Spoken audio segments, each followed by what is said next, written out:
directly what I attribute it to. When we, hey, you two people, we're talking about how my wife makes better tasting breakfasts. I make good tasting breakfast. Lauren likes butter to butter.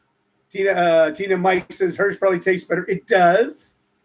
And here's what we're talking about is the breakfast as opposed to restaurants or at home. And I have not been to a restaurant lately where the food tasted any better than what we have at home. As a matter of fact, it's always been a little more disappointing. Great new restaurant here in town called Roots that has a killer limited menu that we had last night. We had takeout for that one. But I like the restaurant experience, but more and more and more, I am not dissatisfied with the food, but I go, we have better tasting stuff at home when we cook it. And what we're talking about is how my wife's breakfast is more delicious and tastes more fattening, but is not more fattening. And I put on about 10 pounds recently, and here's directly what I attribute it to. So when we were blessed with Ray the Wonder Cat, for those of you following, about 6-7 weeks ago, Shirley came home and I was upstairs. She goes, "You're going to want to come downstairs." And she was leaving someone's home, and there was construction next door. There was a dumpster, and she heard this wail and this cry. And I've even gotten more on the story of Ray and how Ray came to survive and why he's such a fighter, Ray the Wonder Cat. She said she heard this noise. She looked, and there was a little teeny tiny kitten crawling out of this dumpster, almost ready to fall over onto the ground. Now, I initially thought she'd fished him out amongst the pizza boxes and cantaloupe rinds and asbestos and stuff that'd be thrown into a dumpster. Ray was climbing out. And that's how Shirley discovered him. Probably found him still umbilical cord attached, probably less than a day old. Anyway, Shirley brought Ray home. And I don't know if you know anything about neonatal cats. But little kittens have to eat every 2 hours, which means that my wife, Shirley, got up. She never, for about 2 weeks, never got more than like 2 hours of sleep straight. Fall asleep at midnight, up a little before 2. Fall asleep a little after 2, up a little before 4. Fall asleep a little after 4. You get the drill. For about 2 weeks, that's how it went for her. And even though I was able to sleep through some of it, I got woke up for a lot of it. I got to tell you, at a certain point, we were both damn near hallucinating. Now, because she was feeding the cat every 2 hours, was exhausted, and she was doing a good thing, I said, you know what? I'll start making breakfast.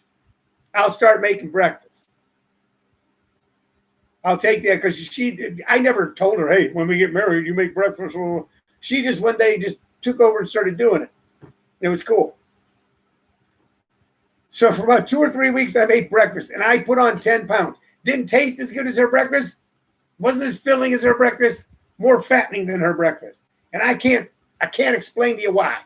It's like if I make spaghetti right now, and I'm just making it for Shirley and I, and everyone's like, I'll make dinner, and then I make spaghetti.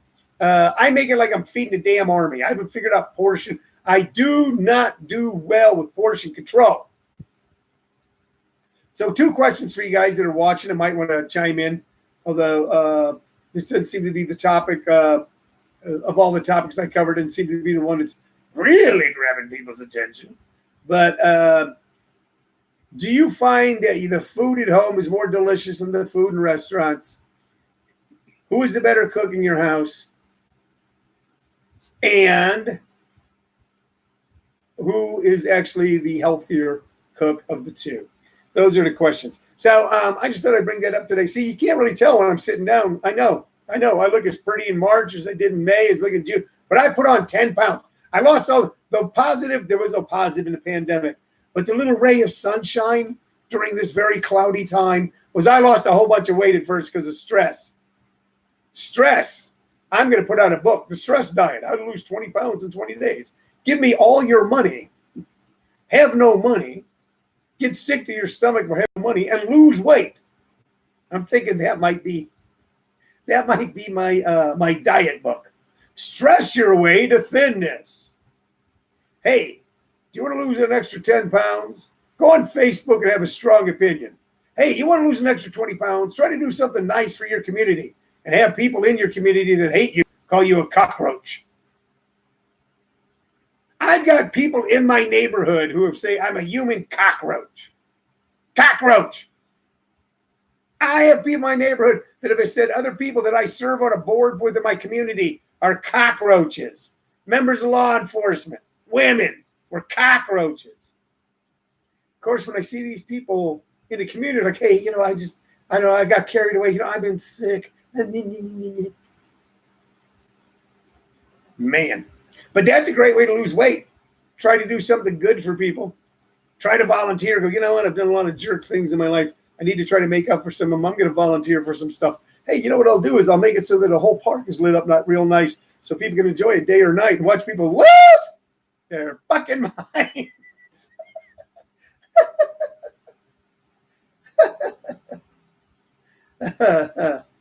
Oh, my God. Oh, my God. So, lose weight now. Ask me how. Become the member of a board of directors of a homeowner association. Why are the Christmas lights going up on October 30th instead of October 29th? I don't blame people, though. Everybody's a little angry. Everybody's a little scared. Everybody's a little depressed. Everybody has a little anxiety. No one knows what the next day holds. Tina Mike Lawson says, and normally we don't talk this way on this show. Not that I don't talk this way. Better than cocksucker. I don't know. Would you be called a human cockroach or a cocksucker? There are certain people who engage in the activity that you're describing, Tina and Mike, who should be held in high esteem. Tina says, if Tina and Mike Lawson, by far I'm lucky to boil water. So Tina, are you saying, I don't know if I'm talking to Tina or Mike. Tina, are you saying that Mike can't boil water? Are you saying that you can't boil water? Mike is good. I'm confused. Please clarify. Anyway, I've now put on 10 pounds, so I guess I'm pretty relaxed. All right, let's get to a couple of things to tell you guys about real quick. Great shows at JP's Comedy Club. My good friend Jim Perry is going to be at a different comedy club tonight. Jim is going to be at Stir Crazy Comedy Club. We got a really great comedy community. It's a sad day when comics who all have strong opinions, and let's be honest, we can't keep our mouths shut. Look what I'm doing right now in the middle of a Sunday afternoon, for goodness sakes. Comics in a comic community made up of everything from open micers to national headliners to comedy clubs owned by former comics, current comics, business owners, people who just like comedy, all get along better than a few people who live down the street from one another.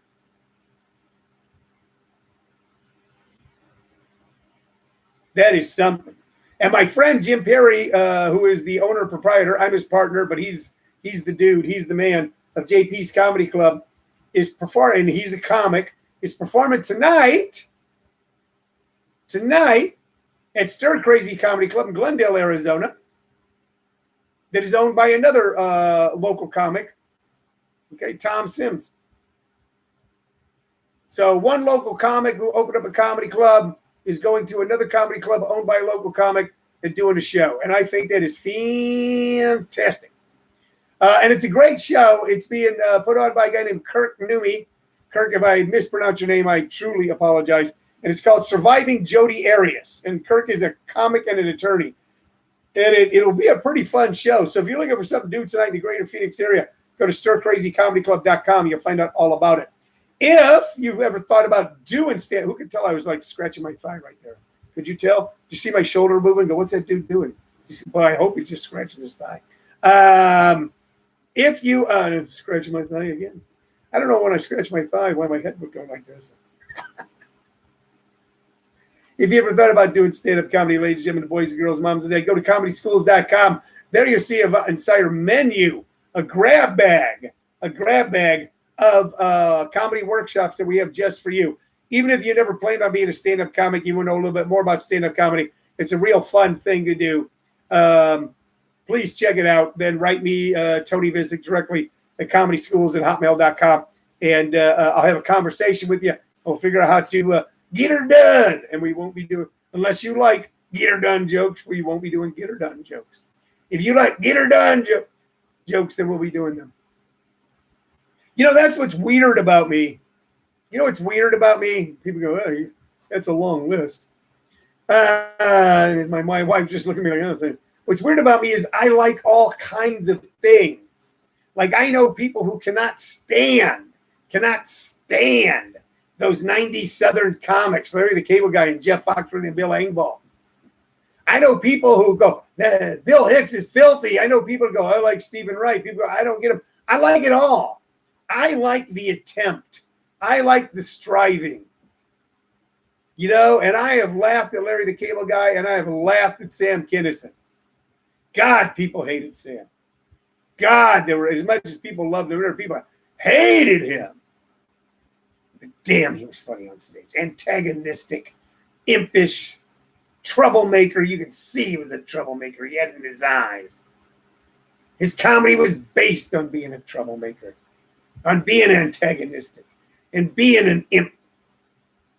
But damn, was it funny. Do I agree with all the points of view of all the comics that I like? No. By the way, I can separate out the art. Look, I don't know if the people who designed the Roman Colosseum were, they didn't love Jesus because that was before Jesus. So they weren't Christian. And I don't know if they were wonderful people or sons of bitches, but I can look at the Roman Colosseum and go, that is marvelous. I don't ever want to read to the guy who designed the Roman Colosseum, grab a girl's ass someplace in a public urinal someplace in southern Rome. I go, oh, no, I can't enjoy the Colosseum. He's a bad man. I don't want to read that, some woman who was the queen of some empire at one time. I don't read that Catherine the Great, abandoned her children. I don't know if she did or not. I just want to appreciate the work they did, or at least read their history. Feel that same way about comedy. That's why I can love Louis C.K. so darn much. Despite many people going, you should hate him. You should never listen to him. Man, if you examine anybody's life closely enough that's ever decided to color outside the lines a little bit, you will find, I guarantee you, if you follow anybody who colors outside the lines in life, if you really follow some of the designs they make when they're coloring outside the box, you're going to find a couple pornographic pictures. All right, let's talk about the music. And what have I got for you today? Here's something fun. I've been doing some really esoteric stuff. By the way, if you're not my age, then this is esoteric. But if you are, it's not. Check it out. This is Grand Funk Railroad. This is their first album. And it's called On Time. Grand Funk On Time. Grand Funk Railroad. This was their very first album. Look at those young guys there. Some sort of look. One's a Native American. One's a cow. One looks like a gambler. One looks like a railroad man. Their name was a takeoff on the Great Grand Funk Western Railroad. It was made up of three people: Don Brewer on drums, Mark Farner on guitar, piano, harmonica, and vocals, and Mel Shacker on bass. It originally had a fourth member. A lot of people don't know that about Grand Funk. Terry Knight, who was their producer and manager, or at least was their manager for a while, I don't know if he stayed with them a long time, was a fourth member who left the group as a musician and became their producer manager.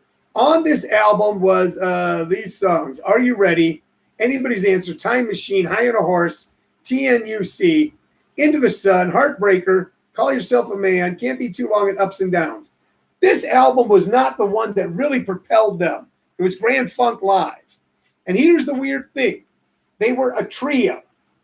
They came along in 1969.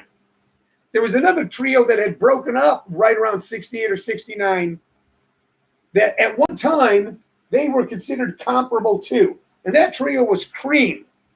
Cream out of England, led by Eric Clapton, Jack Bruce, and Ginger Baker. Grand Funk Railroad was considered on par with them. And they were like so many bands in the 60s. They were adventuresome. They were different. They infused all different kinds of elements into their music. Jazz, what later on was called funk, rhythm and blues, straight out rock and roll, a little bit of operatic stuff. all in these really cool short pop melodies. You know, one of the biggest contributions Bob Dylan made to pop music, along with thousands of others, one that's never thought about, is that with the song Like a Rolling Stone, clocking in almost 5 minutes, he broke the radio rule. The radio rule is a song shouldn't be 3 minutes long because they only want the songs to be 3 minutes long so they can sell more commercial time on radio. That's why most songs were short. There's other reasons too, but that's the reason we're talking about today. Bob Dylan with Like a Rolling Stone with no. It's a 5-minute song, goes out like it is. And it was such a huge hit and such a game changer that radio stations played it anyway. And what it did was it let all these other musicians then record longer songs and be a little more adventuresome and take a few more chances. For instance, TNUC on this album is 8 minutes and 40 seconds long. Now, the song that we're going to recommend from their first album, okay, is probably not the most adventuresome of the songs on this album, but one that I really loved, and I got a special feeling in my heart for it because it's a song that my younger brother Jerry and I learned how to play on our little 3/4 size guitars and drums in our parents' basement. We were able to kick it out, but it's a great little blues tune. It's called Heartbreaker. It's off Grand Funk Railroad's first album. Now, like I said, it was Grand Funk Live that really put them on the map.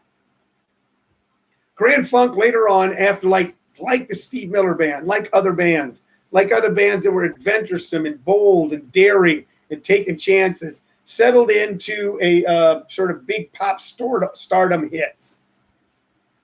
You know, as Steve Miller went from making songs like late 60s Space Cowboy, and later on doing The Joker. And believe me, even though The Joker was a bigger hit, it was a big step down musically.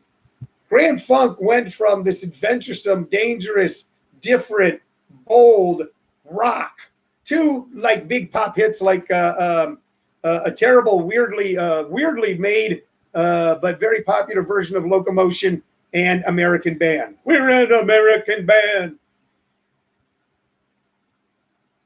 You know, my friend Steve Jones of the Sex Pistols, and I can still call him my friend even though we haven't talked in years, told me something about why the Sex Pistols became so popular. He said, well, you got to remember what was going on in music at the time. It was Moody Blues and Emerson, Lake and Palmer and King Crimson. He goes, we were poor, we were broke. How did a bunch of broke shit kids make that in a garage with a broken down drum set and a guitar missing string? He goes, it all goes back to Chuck Berry. It all goes back to rock and roll. So in one sense, yes, these adventuresome bands that were trying something so different later on went, all right, we just got to get back to basics. So maybe I'm wrong. Maybe when Steve Miller made songs like The Joker, and maybe when Grand Funk Railroad went from the heights, they tried to reach their first album and their album Grand Funk Live, they were doing something not that much different than the Grateful Dead when they went from Live Dead to Working Man's Dead, as they went from the psychedelic jazz-infused, mostly instrumental heights of so many of the songs on Live Dead to the simple, almost folk Americana of Working Man's Dead. But you be the judge. Anyway, I hope that you'll listen to Heartbreaker today off Grand Funk Railroad, and remember that at one time this band and Mark Farner was considered as an important character in rock music as Eric Clapton for a short period of time by many. And Eric Clapton is, of course, going on to legendary status. Mark Farner, later on in life, after bouts with drugs and alcoholism and other issues, and probably fighting with record companies, as he went, I've sold 40 million records, I don't have any money. Found God, found Jesus, and became an advocate for Christianity. I don't think that's necessarily a bad thing. Okay, all right, we're going to wrap it up today. Thanks for listening. Thanks for watching. Thanks for coming in. Okay, remember, eat at home and let your wife cook. It'll taste better. You won't get as fat. You've been watching Living on a Thin Line with Tony Visick. I'll be back tomorrow at 2 p.m. Bye-bye.